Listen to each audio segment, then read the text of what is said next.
Hello, everyone. Hello. Okay, it's 12 p.m. Welcome, everyone. See people coming in. So it's 12 p.m. So we'll start our webinar for today on the dot. Welcome, everyone, to our weekly webinar series, our NJ Thrives Thursdays, held every Thursday at 12 p.m. So presented to you by America's SBDC, New Jersey. Welcome for those of you who are returning. Every Thursday, our webinars, you may think that this is not the familiar face that you're used to. And you're right, because our previous host is on a vacation, on a much needed vacation. I am your temporary host for today. My name is Uzma Sheikh. I am the Assistant Cares Manager at the NJSBDC statewide headquarters. So for those of you who are returning, thank you for coming on. And for those of you who are new, thank you for joining us. And we hope that you stay with us for all of our following webinars. We have an exciting topic for you today, but before that, let me tell you who we are and what we do. So we are America's New Jersey Small Business Development Centers Network. That is a mouthful, but you can just say NJSBDC. We're a statewide program. So, and we're federally funded by the SBA, which is the Small Business Administration, and other partners locally, statewide, on a federal level to help small businesses in New Jersey, whether it's consulting, which is free of charge at no cost to you, business counseling, marketing, CARES applications, whether it's, PPP in the past and EIDL, whether it's finance, anything that you need, we can help you get that counseling. It's training and events starting at $0, just like this one today. And exclusive small business resources. We've helped thousands of small businesses in New Jersey fulfill their dreams and satisfy their small business needs. So if you're looking for one-on-one consulting services, which is confidential, visit us at njsbdc.com/request-counseling. All of that will be in the chat box. All the links will be shared that I will be talking to you. And you can see them in the chat box. Let me just see what's going on. Yes, thank you, Gloria, for sharing those links. Gloria, we have Gloria today who will be sharing all the links with you, all the information that I'm talking about. So don't worry, everything will be shared with you. Now, moving on to the next slide. Let's see, is this moving? This is not moving. There we go. Agenda. I'm not going to take up much of your time, but I do have a headline to share with you, and then we'll get on to the webinar and the Q&A at the end. So the headline for today is, or for this week, I guess I should say, TD Bank pledges $100 million to minority-owned small business lending. Let me just get to that and see if you can see my shared screen. If you're having problems, please let us know in the chat and someone will help you. But getting back to the headline, TD Bank pledges $100 million to minority-owned small business lending, published June 1, so this is recent news. And just a brief, they have just announced this last week. They will invest $75 million in specialized small business investment companies aimed at assisting minority and women-owned businesses and in underserved communities, which is especially crucial, seeing how the pandemic has disproportionately affected our women-owned and minority-owned small businesses and underserved communities. And the remaining $25 million will go to Black and Hispanic-owned businesses to be funded through CDFIs. This link will also be shared if you're interested in learning more, and I definitely recommend that you check this out in, just so you can get any type of help available. So that will be also shared if you're interested. Let me get back to the presentation. Moving on, 3 things to keep in mind before we start, just a quick webinar etiquette that we we'd like from you, type questions into the Q&A box. We have a different section for chat and a Q&A. We will accept, as the presentation is going, feel free to type any questions into the box and we'll take them as we're going or in the end.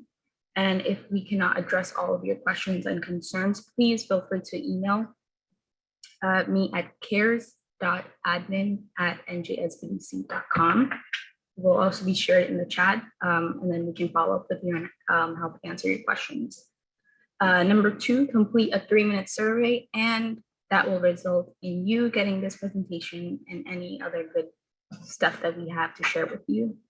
The survey link will also be shared, so please, please, please fill that survey out. It won't take you long, just 2 to 3 minutes. That helps us serve you better. And number 3, this actual webinar is eligible for Upgrade Your Business Certificate, and will let us know when you're eligible, and that is a completion certificate. So more info is available at that link there, which will also be shared. Now, moving on to today's webinar, which you're here for. We have Supplier Management for Success with Dr. Azabegan. He's the Associate Professor at Supply Chain Management Department of the Rutgers Business School. And he'll be sharing with you all the information, whether on supplier disruption that has happened in the past year, strategies, benefits, everything. So please stay tuned and enjoy the webinar. All right, Arash, the stage is all yours. Please share your screen. I will stop sharing now. And go ahead and turn on your camera. Good. Hi, everyone. Thank you, Uzma, for the introduction. You did a wonderful job of setting up the stage. I appreciate it. It sounds like you, it seems like you've done it before, so I was surprised that you're just filling in, so that's great. Thanks everyone for being here. It's a pleasure to be joined. I believe we have almost 20 folks attending, which is excellent. I won't go through the names, but you're all welcome, and thanks again for joining joining me. I'm going to start sharing my screen. So let's see here.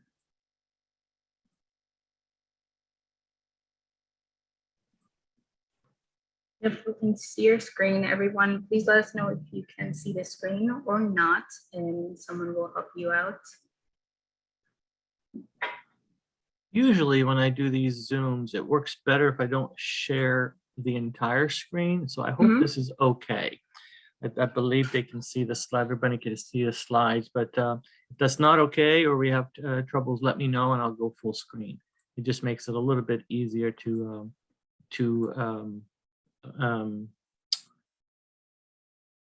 maneuver around and see the questions as they come up and everything else. So again, welcome. And this session is regarding how to manage your suppliers, particularly in the face of disruptions and in risk. So what are we going to go through? We have a pretty full agenda. Hopefully we'll get to the more important parts, but I came kind of prepared with back pocket slides, as they call it in consulting, in case there are some questions that may be coming up. And as Uzma said, you are welcome to ask questions throughout or towards the end as we dive into the topic more. So we're going to talk about types of suppliers and how they relate to risk, because in my MBA classes and executive MBA, when we talk about it, I always say God created all human beings to be equal, but God didn't create all suppliers to be equal. So there are more important suppliers and there are less important suppliers for any business. So we're going to be talking about that. There are risk management strategies that we're going to kind of dive into. And then we dive into supplier risk and the importance of trust. And we're going to do a little exercise. Hopefully that'll go through with your participation. This is not the first time I've done it, but you do need to hop on your cell phone, which it's not mandatory, but it makes it more fun. And then we're going to kind of conclude the risk management part with the benefits of supplier risk, an outline of. And then as a bonus round, I also have some material that are related to resilience, this topic of resilience and the topic of concept that has become more and more commonplace in our nomenclature these days. And then I have, there are some templates that I'll leave with you. If we have time, we'll go through it. But just going through and knowing what is available through SBA website, I thought would be handy to have.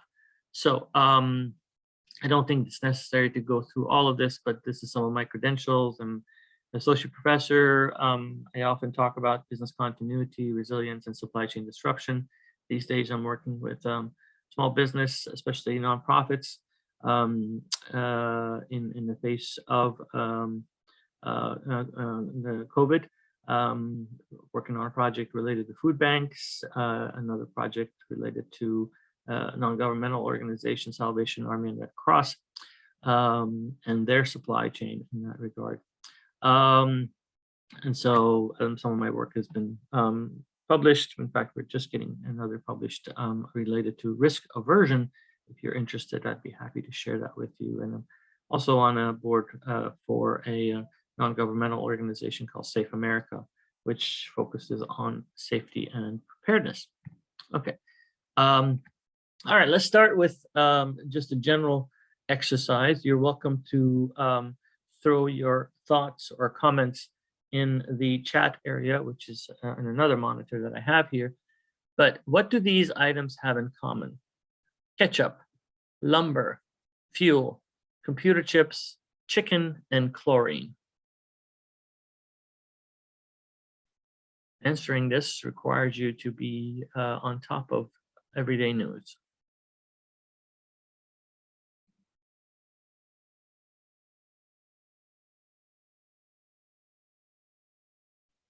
Let me tell you, Arash, that is the randomest list I've ever seen. Yes, yes, I know. That I thought I'd share that with you just because of the randomness. That is, yeah, I like that randomness. Chicken, chlorine, lumber, and ketchup. Yep. Can I take a guess?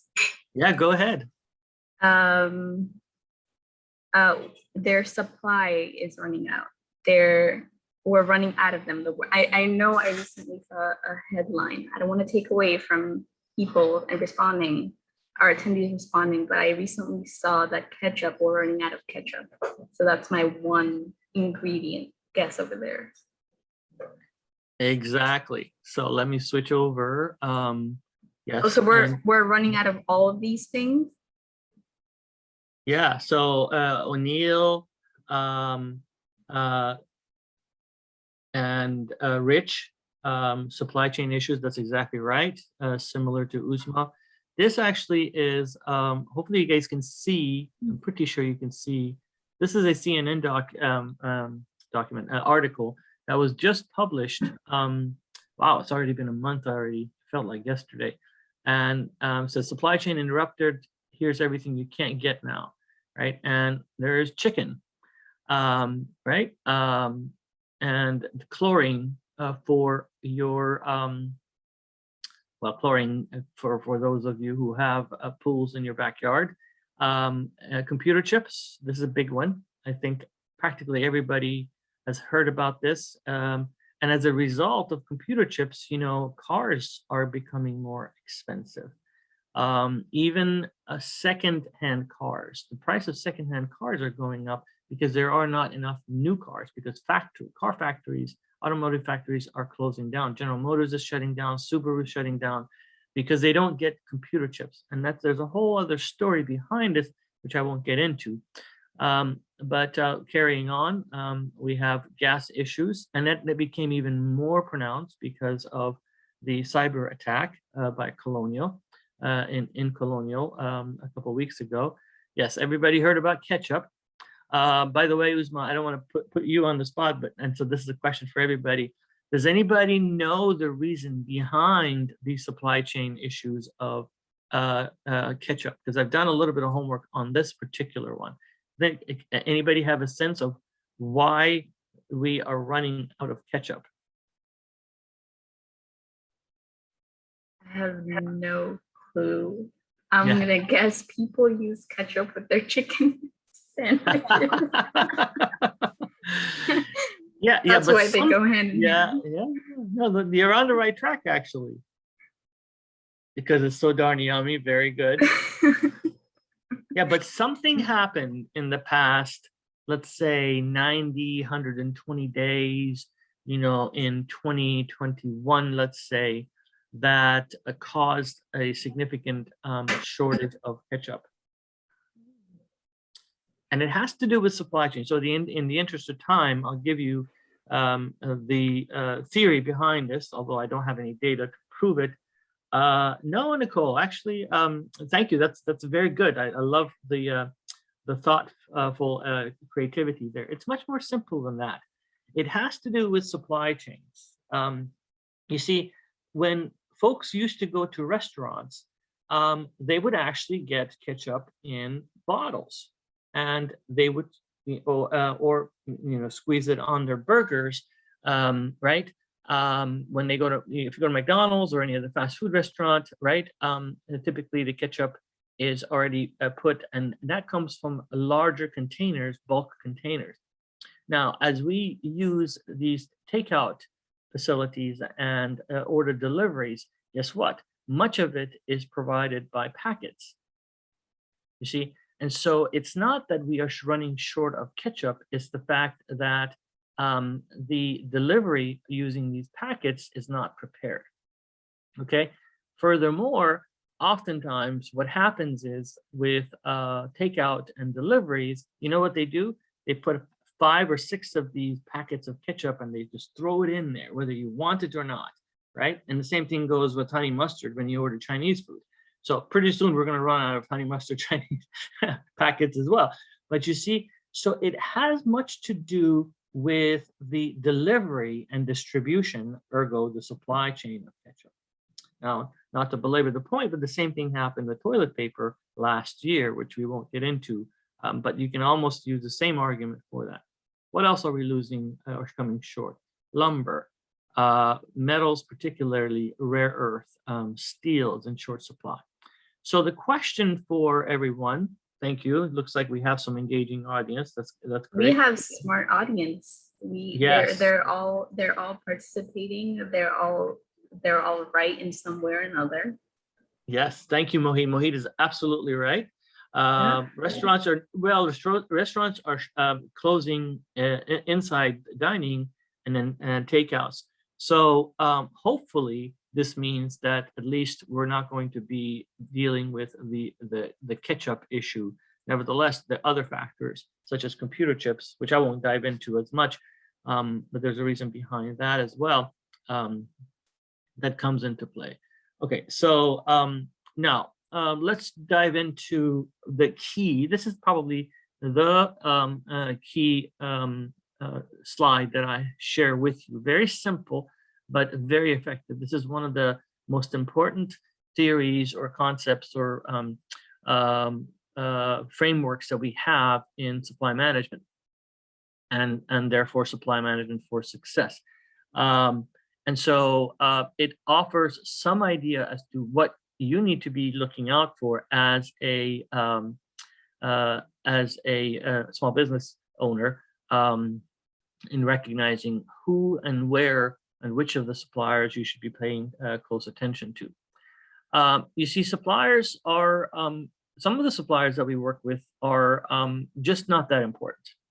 I'll take an example from a large organization because everybody can associate with it. Let's just take a laptop. We all have a laptop or a desktop in front of us, right? And so if I was Michael Dell putting together laptops, or frankly a small business that was putting together computers in a computer shop, there are suppliers and the supplies that tend to be more important, right?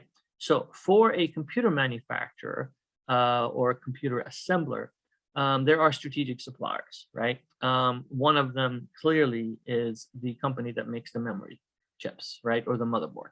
And that's so and Dell, AMD, and whatnot. So that's the green on the upper right-hand corner. Strategic supplier or suppliers are very important to us, right? They are essentially bound to us by the hip in terms of success and failure. Imagine if, excuse me, Intel makes a chip that is faulty, shares this with Dell, and Dell starts selling laptops that have bad memory chips in them.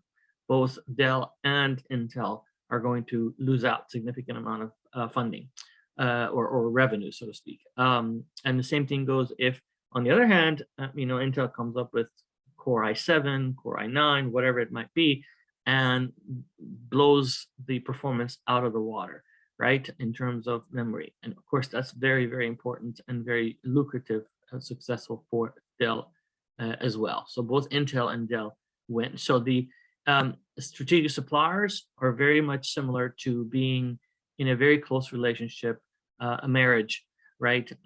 Living in the same household, very close roommate, whatever it might be, that the successes are.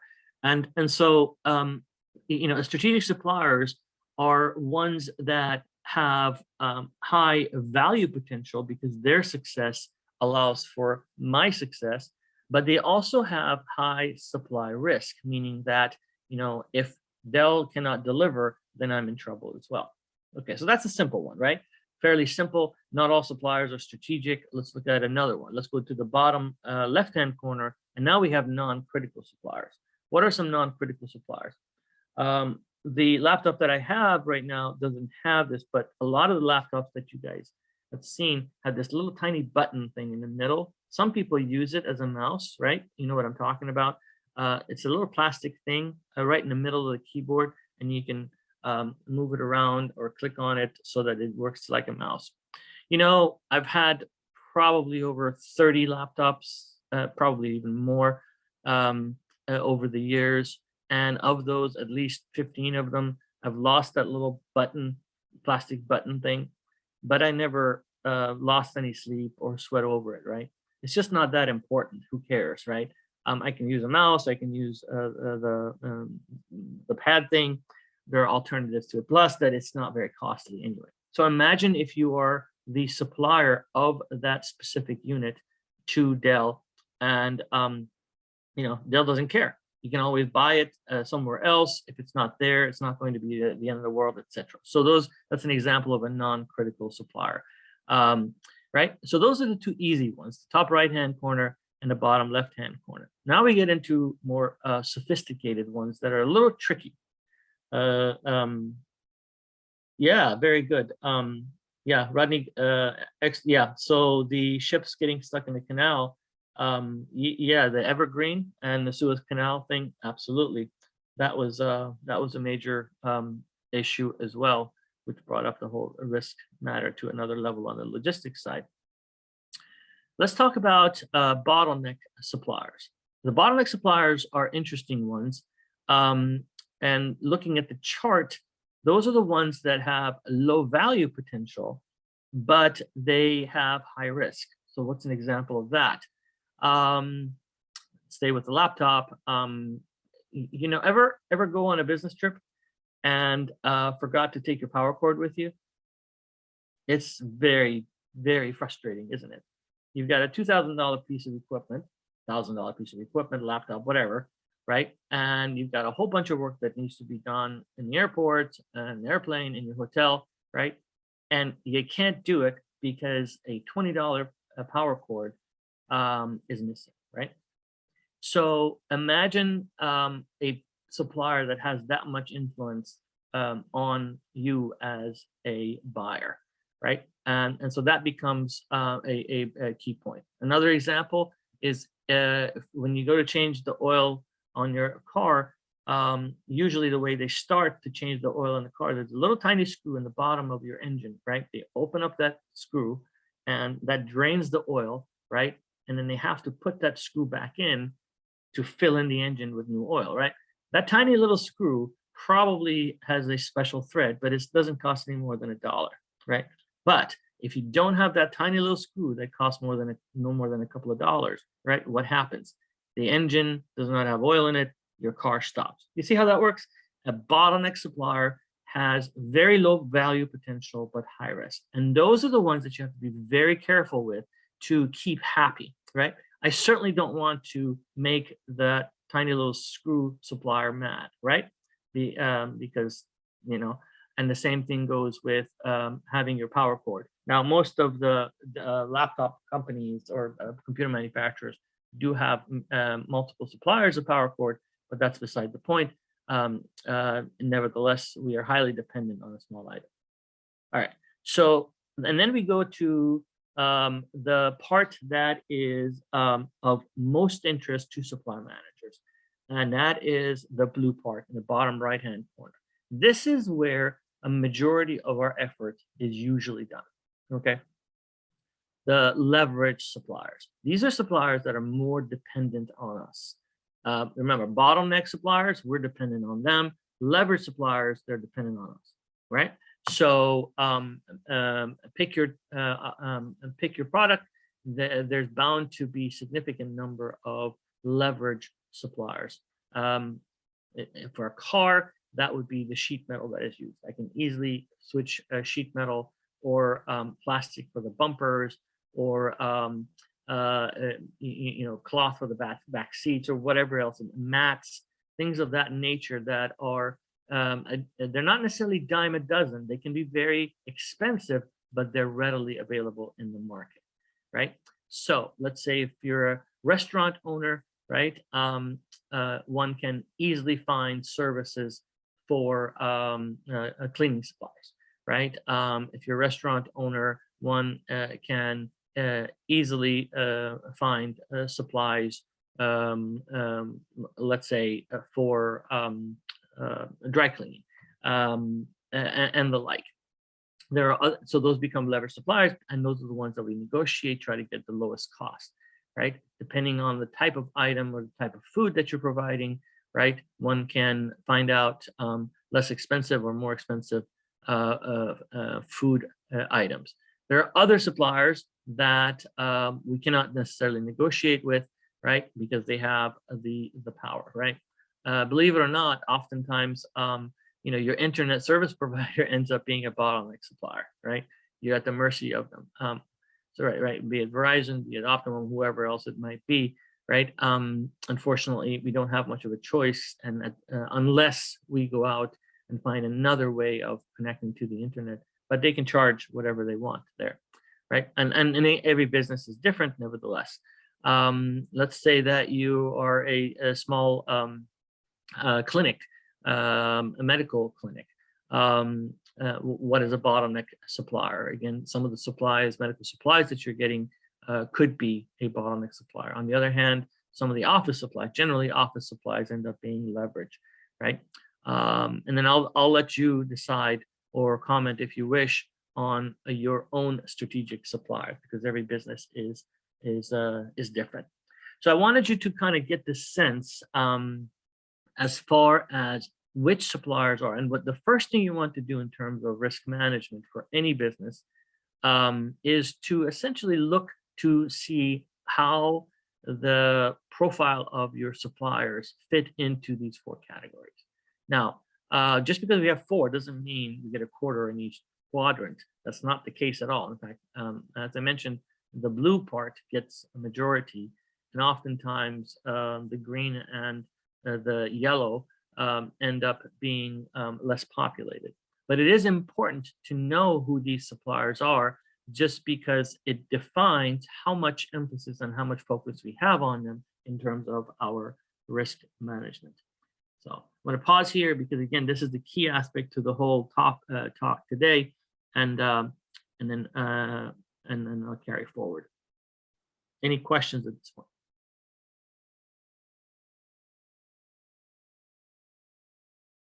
No? Okay. So then the other aspect that we need to consider, and I think this is fundamentally critical to in terms of supply risk management, or in terms of one's own business management, business risk management, internal risk management.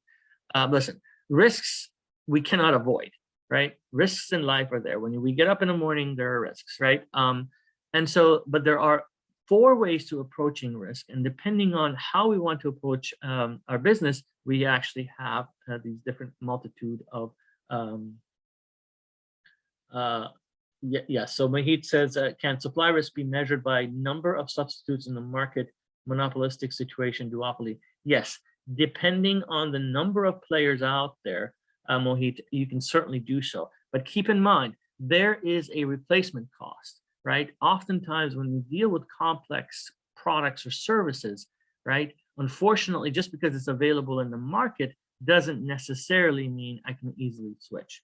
Right now, simple example is that it is a seller's market for a home, right? Let's assume that it was a buyer's market, right? And I could find a house in the market. Does that mean that I can easily switch and move my house from one part of New Jersey to another? Not necessarily, because there's a lot of transaction costs associated with that. So with some products, the contracts are easy. With other products, it's very difficult. And depending on the complexity and the design and everything else, you got to keep that in mind. So it really very much depends on the type of product as well, on the supply risk. Excellent question. Thank you. So the strategies for for business in general is, one, I can avoid the risk, right? I can actually change direction, right? If I'm worried about, an airplane falling off the sky, I can take the train, right? That's the idea. If I'm concerned about shortages in, let's say, chicken, right? I can make sure that the chicken is off my menu as a restaurant owner, right? Or essentially replace it with something else. So avoidance. Another approach is to transfer, use insurance. Now, the transfer of basically saying, hey, somebody else, please take the risk for me, right? Another transfer is, outsource. So let's say you don't want to worry about driving. A lot of people don't want to worry about driving, so they take the bus or take Uber, right? And so that's transfer of risk. The issue with transfer oftentimes is they become pretty expensive, right? Then we also have another approach called mitigate, which is really what we're advocating for, and that is to educate ourselves and implement plans such as business continuity, supply risk management strategies, as we're talking about, that can help minimize the risk, even if the risks become disruptions. And then the last one is just to accept it, right? We're all sitting here and there's a probability that a meteor is going to hit the earth sometime, somewhere, right? But we're not really worried about that, right? It's going to hit, but hopefully not in my lifetime, and hopefully not in your lifetime, but right? And not to sound too somber, but I mean, literally folks in California and Oregon are sitting on top of an earthquake bound to happen, but they don't know when exactly. So those are the 4 aspects, and you decide which way to approach this on any of the risks that you identify with regard to your business. I just wanted you to recognize that. So one aspect is to look at the supplier, the other aspect is to look at the risk, and then based on that, we can develop ways to manage supply risks. Now, what are some of the best ways to go about this? Well, again, we want to make a list of the important high risk, high value potential suppliers. And I kind of gave you a guideline there. And then we want to make sure that you have a centralized documentation or a folder, right? Of which is my BFFs, if you will, or most risky supply, MRSs, whatever your acronym might be, right? And we identify those and we prioritize them. There are supply risk management softwares out there. I purposely didn't want to put any particular one, but there's a website that lists a bunch of them, which I won't go through, but you can certainly use that to decide on vendor management software, even for small business. And of course, lastly, if you really wanted to, there are supply risk consultants out there that can help you out. Although I think in most cases with small business, with the help of SBA and with a bit of time, you can do this on your own. The issue really becomes not in setting up the supply risk management documentation, but really in terms of follow-up, which is up-to-date monitoring, right? The how are we doing question. That becomes the key aspect of what goes on with supply risk management. And it's not just about their financials. You can't just call up your, logistics trucking company or whoever is providing your commodity items and say, hey, how are you doing? How's business? And then he's like, well, it's kind of slow because of COVID, or, oh boy, we're just going gangbusters. We're growing like crazy, etc. But also recognizing what possible disruptions they may be facing. If they're overseas, is there political unrest? If, is there currency issues going on? Again, if you're trading internationally, even locally, right? The chances of hurricanes and again, like I said, earthquakes or other factors, right? Heavens, the whole issue with Occidental and petroleum is an example of that, right? And so the ability to have a visibility into potential external disruptions becomes important. Being aware of management changes is important for suppliers. And these are just some examples, right? And then, of course, any supplier that has had regulatory OSHA EPA violations or quality issues, those are the things that you want to be aware of as much as possible, right? And then some triggers is if there's a drop in delivery and reliability or delivery timeliness, that's an indication that something funny is going on with the supplier. A question, a call to the supplier saying, hey, how's it going? Is everything okay? Type of a thing would be appropriate. And of course, these days, we also have to worry about data breaches and compliance related items. If you're in the healthcare industry, you're well familiar with that, with HIPAA and whatnot. These items are not all inclusive. There are many other things that you get to develop on your own, but and there are templates. I do have the template. Hopefully we'll get to it. But nevertheless, that becomes important for you to consider. And these are elements that are important to your business. Yeah, and the slides will be shared. What else can I do? So up-to-date monitoring, identifying high-risk suppliers, and then I can develop supplier scorecards. And so this is a plug that I haven't talked to Uzma about yet, but in future sessions, I'd love to get into actually developing supplier scorecards, because there are different ways of doing supplier scorecards. There are categoricals, green, yellow, red, right? Supplier doing great, supplier's not doing very well, they're red. And then there's weighted scores depending on their performance, and even sophisticated ones like cost-based that are computer-based. And so I think most of the members can benefit from that. Should this show up in the survey, if you're interested in something like that, hopefully let Uzma and Lorimer and Rabia and others know, and we can arrange for that. Please let us know in the survey. That helps you. Like I said in the beginning, it helps us serve you better. So there's a comment section. There is feedback section in the survey. So if you're interested in seeing these scorecards and having Arash cover different topics under supply risk management, business continuity, please let us know so we can design that webinar for you, and hopefully you can attend. Great, thank you, Uzma. What else can I do? Obviously, benchmarking with other similar businesses is important. So associations, if you're in restaurant business, if you are in a medical professional business, if you're a small legal firm, IT, right? Gatherings and get-togethers. In an ironic way, I think there are actually more events that are easily accessible because of Zoom and the likes. So on the other hand, the networking aspect and the face-to-face has gone away. So hopefully we'll get back to normal on that. But benchmarking and just sharing thoughts and ideas becomes important just to stay fresh.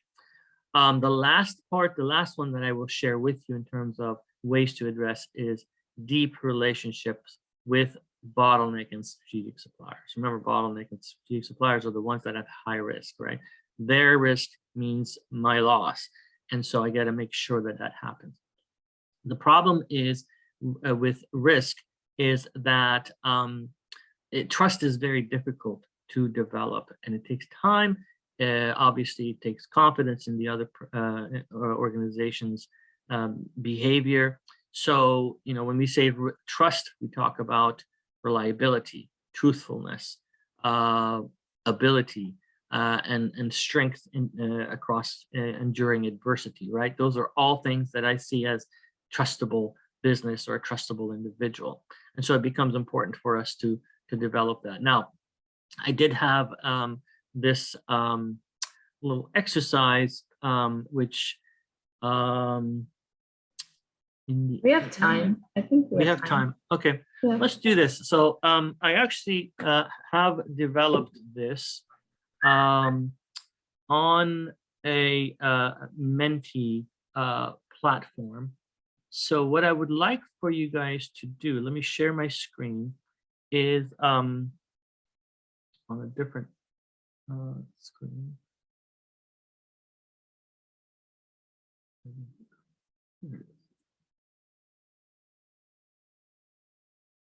Yeah, I think this will work. So Usman, let me know if this is legible or seeable by everybody. Yeah. So you see where it says go to www.menti.com and the code up above, right? Yeah, is that the link that our attendees would have to go to? Yes, please. Okay, let me just quickly put that in the chat just in case someone cannot see. Perfect. There you go, it's in the chat.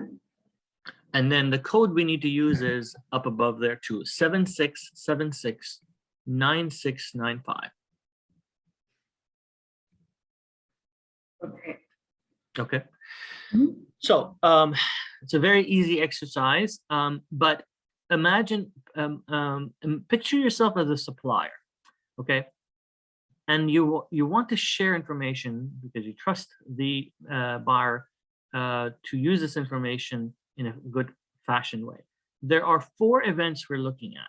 One is a small near-miss event, right? So you had a contamination in your product, but you had a very good employee. They noticed that the chemical, chlorine or whatever, was next to whatever was being manufactured.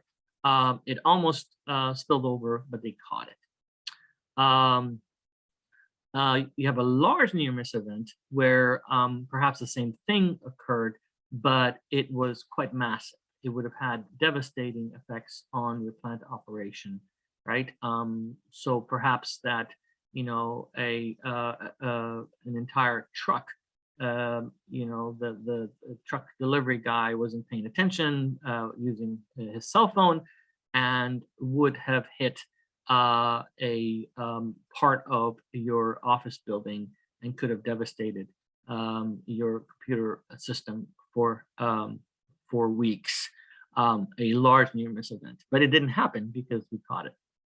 And then we also have 2 other ones that are actual events. One is a small shortage event, and you came short on a particular product, but it's fairly small. And then, oops, the last one should say a large shortage event. Sorry about that. So the last one should be a large shortage event. So there we go. Okay, good.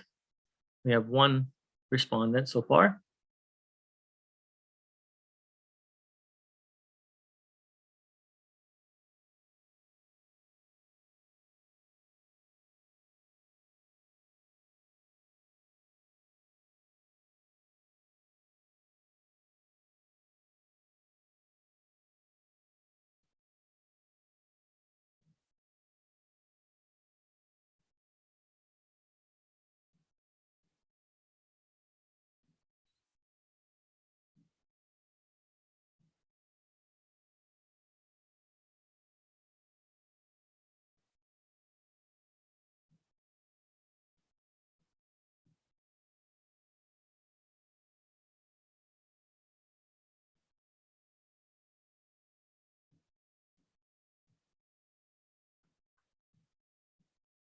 Very good. Thank you for participating. We have 6 so far.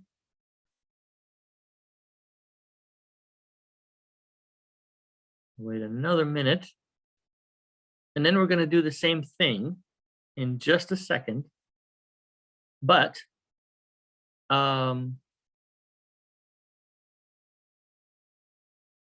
in the new version, we're going to look at it from a buyer's perspective, right? So overall, the average is 2.9, right? 2.9 average. There's a strong belief that you should share large shortage events and a very strong belief that there is not much of a reason for sharing a small near miss event. Okay, so let's go to, let's see if I can switch this.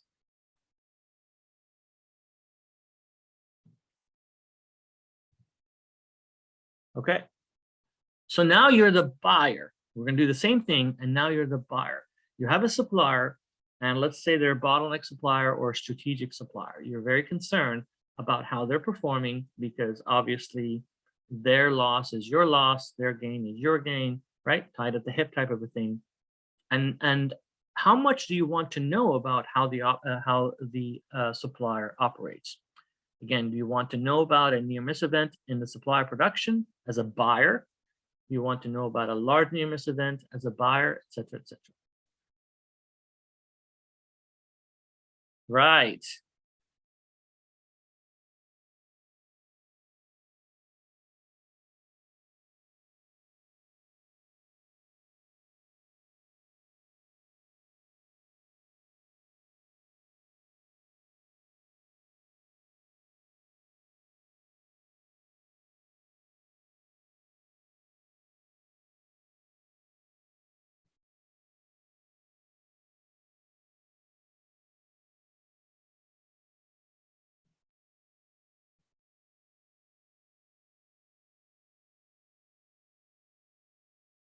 Yep. Sorry about that, Mujgan.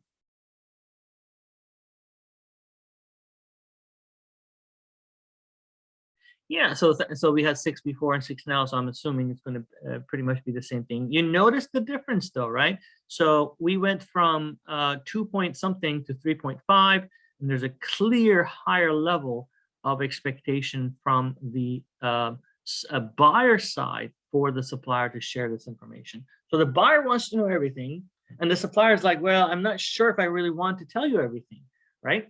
And the reluctance, in the interest of time, I'll share with you. You know, usually we talk about this in such discussions, is that the supplier is like, you're going to use this information against me, and perhaps I shouldn't really share with you, right?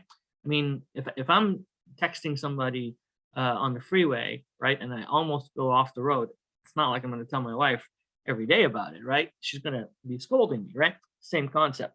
And so that's the issue with trust and information sharing. Nevertheless, if you have a good relationship and if the supplier knows you as a buyer not to leverage or use the information to a disadvantage, it is likely that they would share that information better, and therefore both parties can benefit from better information sharing. So so now we're back to the deck of slides, and so the conclusion is an integrated supply risk management, which does require trust and understanding and cooperation. So that's the key thing that I have for you. It seems so simple, right? It's like, duh, I already knew that. But the emphasis is important, right? You really want to make sure that you spend time and effort really nurturing a relationship with particularly your strategic and bottleneck suppliers as a key aspect. Raj, just quickly, can you just Sure. maximize that window just so it's it goes to the original slide? This one? There we go. Yep. Yep. Thank you. So what are the benefits of supply risk management? Okay, so I spend a lot of time figuring out what are my risks, what are the risks of the suppliers, what do they have to worry about, what do I have to worry about, what are the things that I don't worry about. It's a lot of time, it's a lot of effort. Is it really worth it? And what are the key benefits? First of all, it allows me to proactively and reactively address disruptions. I'm ahead of the game. I have a little bit better understanding of how things are going, and therefore I can be ahead of the competition. I have ample examples to share with you, which in the interest of time, won't necessarily, but you know, there were actually one I will share with you because it is kind of interesting. There was a lot of distilleries, right, at the beginning of COVID that recognized that people aren't going to go to bars anymore because they can't, right? But they also recognize that people are going to need hand sanitizers. So a lot of distilleries, not a lot, a good number of distilleries recognize that, and they change their manufacturing as quickly as possible, right, to make hand sanitizers instead of, right, rum or whatever it might be. And so they were proactive in that regard. And so that's what happens with recognizing the potential risks out in the environment. Second, provides ways to evaluate the extent to which one should pay attention to each supplier, right? Again, depending on the type of supplier, depending on the risks that a supplier has, I will be able to differentiate. And some suppliers I just don't have to worry about. And some suppliers I do have to worry about significantly more. Enhancing competitive edge in the market. Yep, the distilleries that I mentioned actually were able to get ahead. There are ample examples of companies that were able to get ahead of the competition, right? Just simply because they were paying attention and had their ears to the wall, so to speak. By the way, knowing about supplier risk is knowing about suppliers' operation, knowing about the internals of the supplier, which means that you can actually work with them better.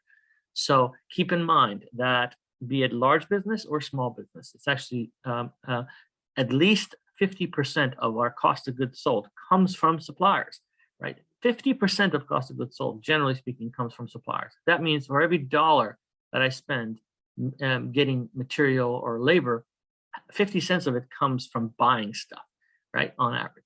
Okay, so if I'm able to save, 1 or 2% of that, that's quite a significant amount.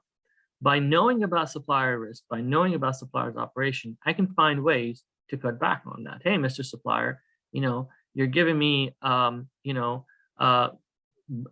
bread that has, a premium butter in it. I don't necessarily need premium butter. Is there any chance you can switch this over to regular type butter, as an example, right?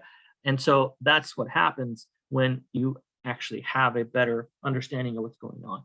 And it allows you to negotiate better as well. And it, again, supply risk management also allows positioning of small business to match the capabilities of their clients, recognizing their vulnerabilities, be it upstream or downstream, before they surface. And because I have a better trust relationship with my suppliers, I have a group of folks that know each other. That trust can also be translated over to my customers. So that's essentially the key aspect of it. I have more, as I mentioned, but I'm going to leave it here because I guess I'll try it. And if we need to, we can come back. But let me go to the, I should have had a question and answer slide here. But let's go there. And if we don't have questions, then I'll come back to the slides.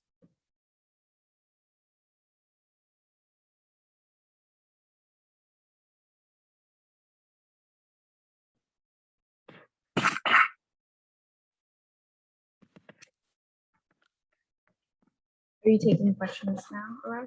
Yeah, let's try and see if there are any questions. And again, I've got 10 more slides that I can fill in, another hour. So that's not a problem, but I do want to make sure if there are particular questions on supply management that we should be addressing.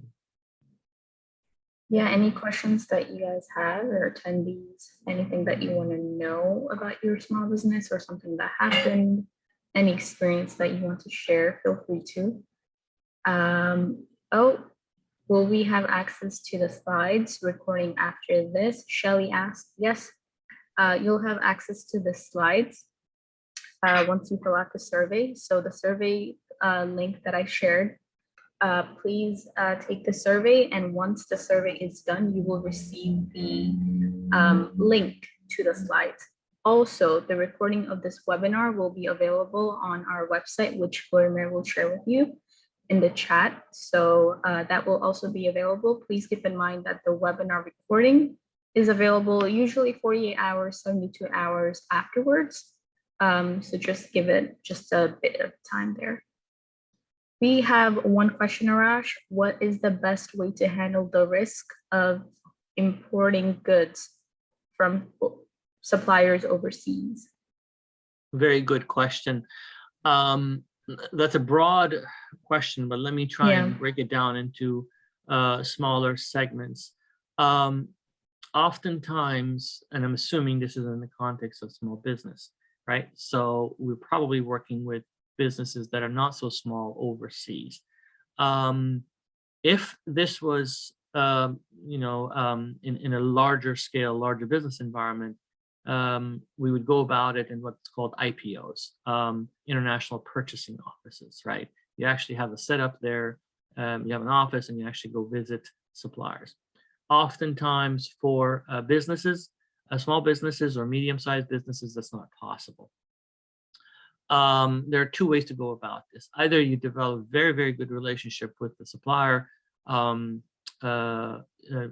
perhaps you go visit them, you know the inside and outside of their business, and you trust them, and thus make sure that they share information with you.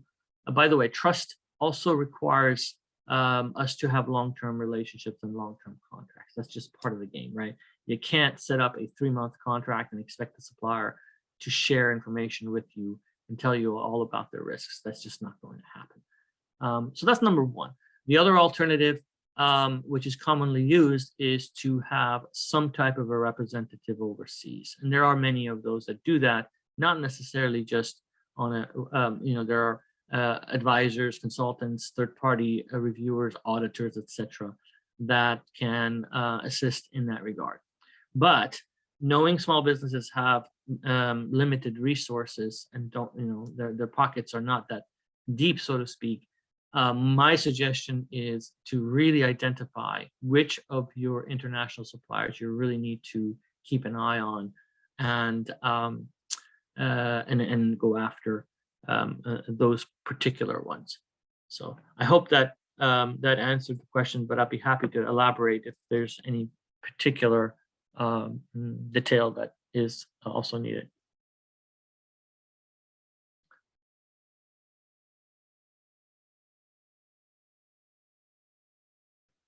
We have one question from, or is that a comment? I think it's a mix, from Mohit. He's saying, in mid-sized organizations, I find that we are spending a lot of time in negotiating with non-critical suppliers due to being easily replaceable and agreeing to unreasonable terms of strategic suppliers not being easily replaceable or higher switching costs. How to strike the balance? That's a good question, Mohit. Very good question. Yeah. So,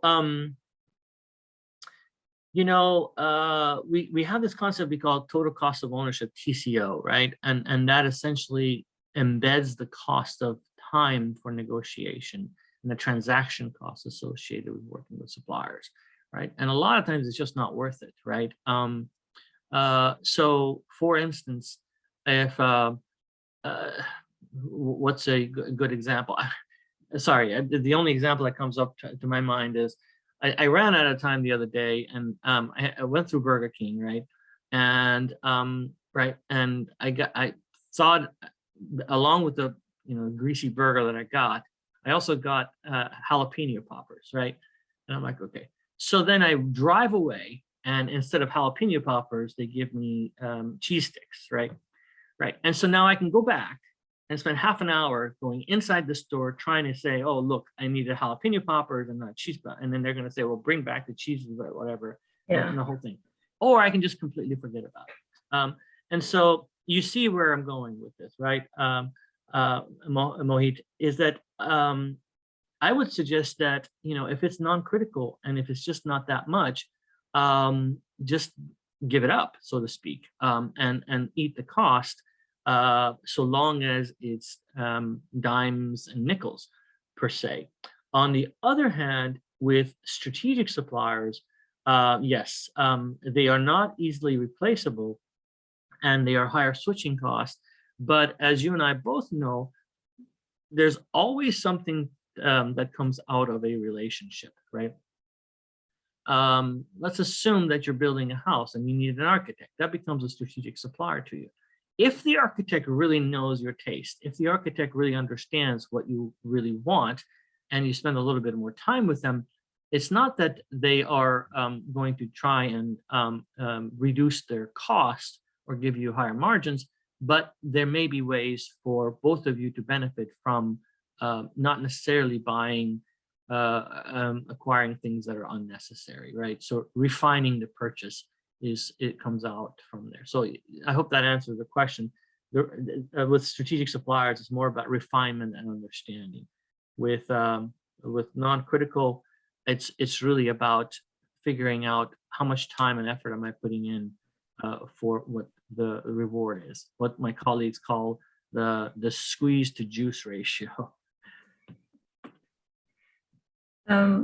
We have Vipin who's asking, are there recognized certifications for international suppliers of e-commerce businesses in the US? It's an interesting one. There are. I can't tell you offhand, but give me a couple of hours or something, and I can get back to you on specifically what they are. I mean, I could say international standards, ISO certifications, but let me dive in a bit more and give you a better and more solid answer.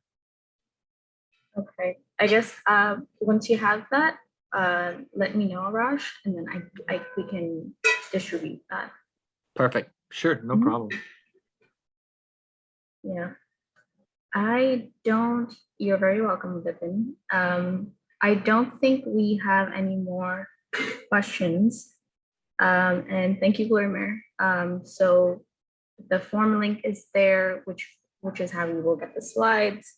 We have our website there, njsmallbusinesshelp.com. And if you are interested in receiving counseling, please go to those websites and make sure to follow us so you get all the good updates, whether it's our events or any small business resources updates that might be helpful to you. So make sure you follow us, make sure you have these links. And I believe if that's all, then we're done for today. Thank you so much, Arash. That was so informative. That was resource. I'm sure our attendees will find a lot of value from that presentation. My pleasure. Yeah, and if you're interested in another webinar from Arash, please let us know, and we'll make sure to have another webinar with much more detail oriented or anything that we couldn't cover today. Okay, thank you all for coming. You guys were great attendees. Thank you so much for engaging with us. Thank you so much for sharing your experience, your comments, your questions. We really appreciate it.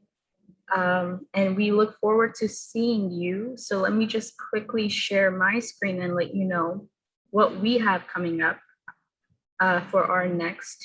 Oh, that's the screen. That's where we have all our webinars. So that's where the next recording will be available.